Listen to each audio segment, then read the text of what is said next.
Brought to you by Sensodyne K।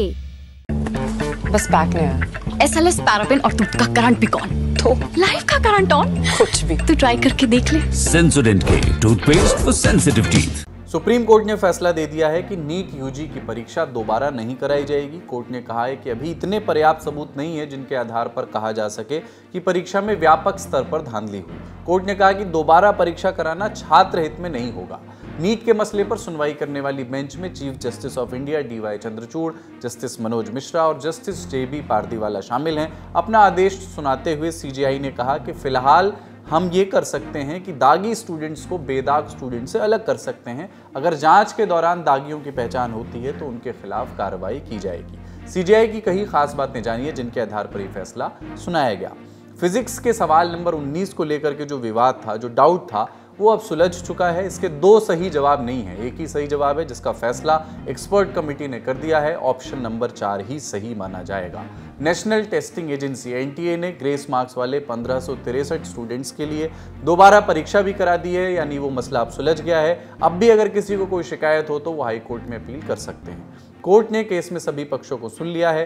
NTA, केंद्र सरकार और केंद्रीय अन्वेषण ब्यूरो यानी CBI से हलफनामा मांगा गया था। केस की सुनवाई 4 दिन तक हुई। CBI के एडिशनल डायरेक्टर मिस्टर कृष्णा का पक्ष भी हमने सुना। हमने सभी पक्षों को सुनने के बाद फैसला सुरक्षित रखा है, ये कोर्ट ने कहा।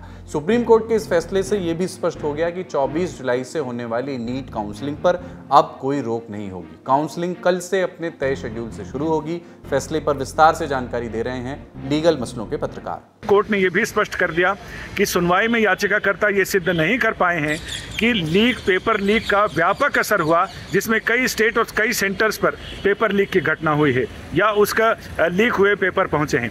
कोर्ट ने यह भी पूछा कि क्या जो इमेज दिखाई जा रही है सोशल मीडिया पर या टेलीग्राम पर, व्हाट्सएप पर, क्या वो वही फॉन्ट हैं जो फॉन्ट परीक्षा पत्र में, प्रश्न पत्रों में आए हैं, जिसमें ये भी बताने में विफल रहे याचिकाकर्ता कि वही फॉन्ट हैं।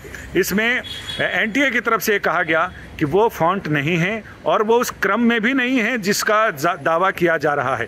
प्रश्न पत्र में वो जिस क्रम में थे, वो जो टेलीग्राम पर बताया जा रहा है, सोशल मीडिया पर बताया जा रहा है, उनके कागज़ देखने के बाद, उनके सबूत देखने के बाद नहीं लगता कि वही फॉन्ट साइज़ है।